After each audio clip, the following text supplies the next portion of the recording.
bienvenue chez les Wax de Paris, je suis Yolande et je suis ravie de vous présenter une nouvelle vidéo en compagnie de Sarah Kay. Bonjour. Sarah Kay est une blogueuse qui aborde les thèmes de la beauté, de la mode. Est-ce que tu peux te présenter, Sarah, et nous dire aux personnes qui nous regardent qui tu es tout simplement? Alors, je suis Sarah Kay, j'ai mon Instagram, si vous ne me suivez pas encore, c'est Sarah Kay SC. Donc je tiens une page de beauté, make-up, lifestyle. Ouais. J'ai également un blog, SKSC Mag, sur lequel je décrypte les tendances mode, j'explique des petites routines make-up et autres, mon petit quotidien aussi qui est toujours bon à partager pour nous toutes. Très bien. Est-ce que tu peux nous dire à quel moment tu as eu l'idée et l'envie de créer ton blog? Alors, l'idée m'est venue après l'accouchement de ma deuxième, donc il y a 2 ans maintenant. D'accord. Comme mes filles n'ont pas beaucoup d'écart, enfin pas beaucoup d'années d'écart, je me suis sentie un petit peu enfermée dans une routine de mère au foyer. C'était tout nouveau pour moi, étant active auparavant, je me suis un petit peu sentie seule. Et là m'est venue l'idée en fait de partager ma petite routine de maman et de femme avant tout. Bien sûr. Partager mon maquillage, partager mes tenues, mes outfits avec une communauté m'a permis de me sentir mieux en fait dans ma vie. Et ça m'a surtout rassurée dans le sens où je me suis dit que j'étais pas la seule en fait à avoir un quotidien aussi rythmé. Bien suivi, on a l'impression qu'on fait pratiquement rien. Exactement, et en fait ça m'a aussi permis de sortir de ma vie de maman. Oui. Et de faire autre chose. Voilà, exactement. D'accord. Et je me rendais pas... Au début, je pensais pas que ça allait m'apporter autant de bien, de retours positifs, etc. Et aujourd'hui, je suis vraiment... Tu te sens épanouie. Ouais, je me suis liée d'amitié avec plusieurs personnes qui me suivent sur Instagram. D'ailleurs, je les appelle mes copines parce que j'aime pas dire mes abonnés. Vraiment, on a un lien très très proche. D'accord. Et alors de là, le blog, je l'ai pas créé tout de suite. De là m'est venue l'idée en fait de créer quelque chose d'un peu plus professionnel. Ouais. Donc là, j'ai créé SKSC Mag où j'essaie de retranscrire les tendances mode, make-up, etc. Dans un format plus visuel. J'essaye vraiment, parce que je me dis qu'on n'a pas forcément le temps, le matin, le soir, etc., avec la vie qu'on a, de lire des pavés, donc j'essaie d'aller vraiment à l'essentiel à travers le blog. Voilà. Très bien. Alors, la question que j'ai envie de te poser, c'est comment tu arrives à gérer, parce que là tu as 2 filles qui sont rapprochées en âge, qui ont 3 ans et 2 ans. Comment tu arrives à gérer aussi bien des filles et ton blog et ta passion? Il faut quand même un petit peu d'organisation quand même, hein. On va pas dire que c'est freestyle. non, c'est pas facile. Voilà. En trouvant une petite routine, en fait, tout va bien. Par exemple, le matin. Ça, je l'ai expliqué dans un de mes articles, 5 astuces pour mieux dormir. La règle de la demi-heure, c'est essentiel. Vraiment, prendre une demi-heure juste pour soi, ne penser qu'à soi. C'est très très important pour le reste de la journée en fait, pour être mieux avec les autres aussi, parce que c'est en se sentant bien dans sa peau qu'on est bien avec les autres. Et donc voilà, moi je me réveille toujours une demi-heure avant tout le monde quand la maison dort. Je me réveille, je me douche, je prends mon petit café tranquillement, je regarde ce qui se passe sur les réseaux sociaux, je prends le temps de me maquiller. Alors en règle générale, je prévois toujours ma tenue la veille. Parce que le matin, on n'a pas le temps. En demi-heure, ça passe vite. Hein. Donc, il vaut mieux que tout soit prêt. Que tout soit bien rangé, exactement. Donc, j'essaie de préparer ma tenue, la tenue de mes filles la veille. Et puis, le matin, j'ai plus qu'à me doucher, m'habiller, me maquiller. Ça va plus vite. Voilà, ça va plus vite. Et puis ensuite, on y va, la journée commence. Le soir, j'ai pareil, ma petite organisation, les repas, les douches, etc. Une fois que les enfants sont couchés, je m'occupe de moi, je m'occupe de mon blog, je m'occupe de mes articles. Ensuite, 2-3 jours par semaine, mes filles ne sont pas là, elles sont à la garderie. Maintenant, elle est entrée à l'école. Donc, ça me laisse le temps aussi de réfléchir aux prochains articles. J'essaye de voir aussi sur les réseaux sociaux, sur ma page, la demande. Que ce soit au niveau du make-up, par exemple l'article 5 astuces pour mieux dormir. Je l'ai écrit parce que je me suis rendu compte sur les réseaux sociaux qu'il y avait plusieurs personnes, plusieurs femmes qui avaient une mauvaise qualité de sommeil, qui ont du mal à dormir aussi. Qui ont du mal à dormir, qui ont du mal à trouver un rythme aussi pour penser à elles, parce que c'est pas toujours facile, faut le dire. C'est sûr. Le soir, on est fatigué après une journée de travail ou même avec les enfants, etc. On n'a qu'une envie, c'est d'aller se coucher. Mais vraiment, prendre le temps de se faire belle, de se préparer, de faire prendre soin de sa peau, etc. Mais ça procure un bien fou. Et ça efface toute la mauvaise fatigue. Voilà, c'est comme du sport, mais en plus agréable. Exactement. Voilà. D'accord. Alors, du coup, sur les 5 astuces en fait pour mieux dormir, est-ce que ce sont les choses que tu arrives à suivre au quotidien chaque jour, ou alors c'est vraiment de temps en temps, parce que tu sais, c'est pas évident en fait, hein, dans tous les cas, parce que le soir après le boulot, quand tu t'occupes des enfants, quand tout le monde dort, t'as envie de dormir directement. Tu te dis pas, j'ai une ligne à suivre, je vais pouvoir en fait, je vais faire ça exactement. Donc du coup, comment tu y arrives toi exactement? Alors, je mentirais si je dirais que tous les soirs, j'applique mes conseils à la lettre. C'est pas vrai. Bien sûr que quand je dis qu'il faut manger léger le soir, c'est pas vrai. C'est pas vrai. Toujours léger, moi je mange des gros burgers. D'accord. Tu prends une pizza. Voilà. Mais quand je sens que, en fait, si tu veux, j'applique ça quand je sens que je suis au bout du rouleau, que je suis fatiguée, que je sens que ma peau n'a pas tous les soins qu'elle devrait avoir, etc. Là, je me dis, ok, Sarah, prends les bonnes habitudes. Là, par exemple, à rentrée, on essaye tout de suite de se mettre, de se forcer à avoir un bon rythme. Un bon rythme, oui. Mais après, c'est vrai que parfois, t'es fatiguée, tu fais tout l'inverse de ce que tu dis. Que tu devrais faire. Voilà, exactement. C'est ça. Donc, oui, je le fais en fait quand je peux. Quand tu peux.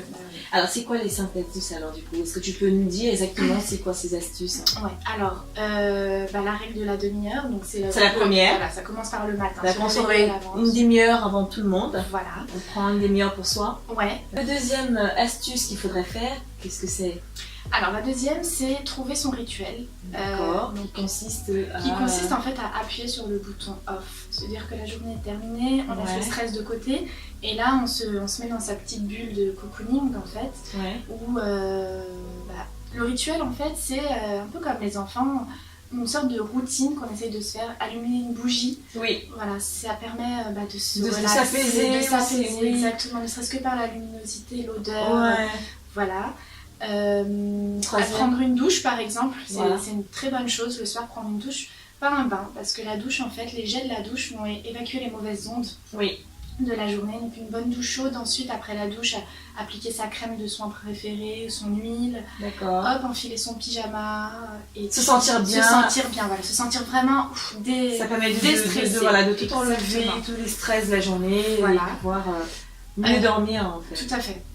Vraiment, c'est essayez-le, vous verrez. Prendre une douche, allumer une petite bougie, c'est rien, mais ça permet vraiment de se déconnecter de tout ce qui s'est passé la journée, le stress, les mauvaises nouvelles.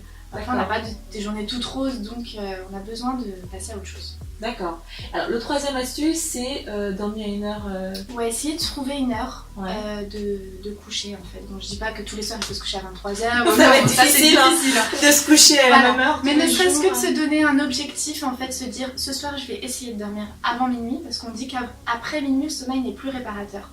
D'accord. Quand on dépasse minuit... ça devient difficile, en fait, de... Voilà, on rentre pas dans une phase, un cycle de sommeil qui sera différent que si on se couche avant minuit en fait. Sachant qu'il faut un minimum d'heures, c'est 6 heures, c'est ça? Oui, après tout dépend des personnes. Il y a des personnes qui ont besoin de dormir plus que d'autres, il y a des gros dormeurs, des petits dormeurs. Après il faut apprendre à se connaître, savoir si on a besoin de bien dormir. Ouais, exactement. Et ça en fait, quand je dis se trouver une heure, c'est aussi bien le week-end que la semaine. Parce que quand on décale trop, on n'est pas bien. Le lundi, c'est la catastrophe. Ça va être difficile de respecter ça parce que tu sais, entre la semaine, encore à la rigueur, on le respecte, mais le week-end, on essaye de... Mais essayez, vraiment essayez. Après, je sais moi-même, c'est difficile pour moi parce que le week-end, on essaye de profiter de ces soirées. Exactement, il y a plusieurs choses que tu fais. Voilà. Et puis... Le quatrième, c'est l'alimentation. Essayer de manger léger, pas trop lourd. Vraiment, le soir, on n'a pas besoin de s'alimenter énormément. Il faut mieux privilégier, prendre un repas très léger, mais pas non plus manger de feuilles de salade. Ça aussi pour le moral, ça va pas. Mais pas s'empiffrer en fait, c'est ça que je veux dire. Essayer de mettre de côté les burgers, tout ce qui est difficile à digérer. Et puis la cinquième et dernière, c'est essayer de dormir dans son lit. Moi je dis ça parce qu'avant je dormais tout le temps, je m'endormais sur le canapé, devant la télé, etc. Ah oui. En fait après une série, tu t'endors et tu te réveilles le lendemain matin Oui, mais mal au dos, je suis fatiguée, j'ai envie de recommencer la nuit. Mais là c'est trop tard quoi.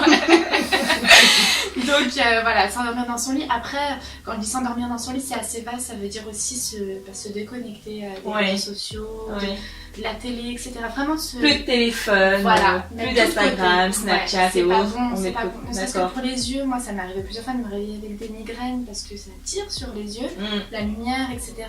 Et puis aussi laisser son imagination, laisser son petit cerveau.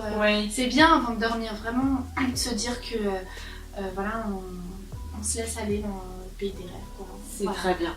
Donc voilà, ça c'est les 5 astuces en fait qui permettront de bien dormir. Dans tous les cas, on vous mettra le lien sur la description de la vidéo qui permettront de retrouver sur le blog de Sarah Kay pour avoir plus d'informations.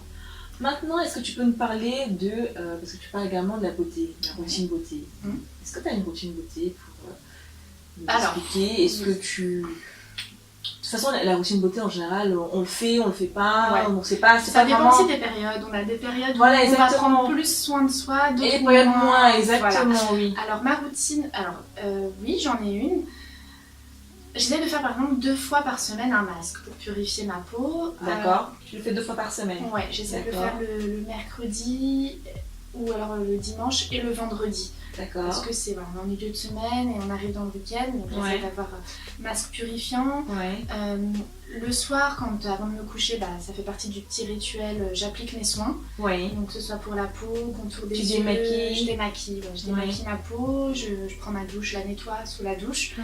Ensuite, je mets mes soins, j'applique mes soins. Le matin, quand je me réveille, pareil, après ma douche, je prends mon petit, je prends mes petits soins chouchou. Voilà, ma routine beauté, en fait, elle est assez simple dans le sens où je me rends même plus compte, c'est des gestes et des réflexes en fait. C'est des gestes et réflexes que tu appliques et puis. Donc c'est ça. Et puis tous les jours j'ai un make-up. Il y a des jours où il va être plus prononcé, des jours où il va être plus naturel. C'est assez rare quand je sors vraiment. Et tu testes des produits, des produits nouveaux? Oui, j'aime beaucoup. Parfois je suis déçue, donc quand je suis déçue, je trouve que c'est bien de le dire parce que ça permet à d'autres de pas forcément tomber dans le truc. Après, un produit va pas me correspondre, il peut te correspondre à toi, et ça, on est toutes différentes. Donc c'est pour ça que je le dis quand même, mais après... je fais pas de lynchage, c'est ça. Non. Et puis voilà. D'accord, très bien. Alors, est-ce que tu peux nous parler également de la mode? Parce que dans ton blog, tu en parles aussi, de tout ce qui va être lifestyle, avec le style, la mode en fait. Est-ce que tu peux nous dire... Oui, alors moi j'ai toujours été attirée par la mode. Vraiment, c'est ce qui permet en fait... de créer une identité en fait. On a beau dire que l'habit ne fait pas le moine, etc. C'est vrai, mais je pense que c'est important de prendre soin de soi. Puis moi, être bien habillée, avoir une tenue qui reflète aussi mon humeur, etc. Ça me permet d'être mieux dans ma peau au quotidien. Alors après, moi j'adapte, comme je porte le voile, j'adapte un petit peu les tenues à ma personnalité en fait. Je suis quelqu'un d'assez pudique, donc quand je choisis mes vêtements, j'essaie de choisir des tuniques amples, etc. Tout en gardant cette touche féminine, ne serait-ce que dans les tissus, garder des tissus fluides, la couleur, j'aime beaucoup les tons roses, les tons, voilà. Et puis quand je trouve une petite pièce, pareil, tout de suite je partage avec la référence, etc. Exactement, pour permettre aux autres de pouvoir le retrouver facilement. En montrant exactement ce que tu portes et puis en disant voilà j'ai pris dans tel magasin et voilà, c'est très bien. Est-ce que tu as autre chose pour les mamans qui nous regardent ou toutes les femmes qui nous regardent? Un petit message?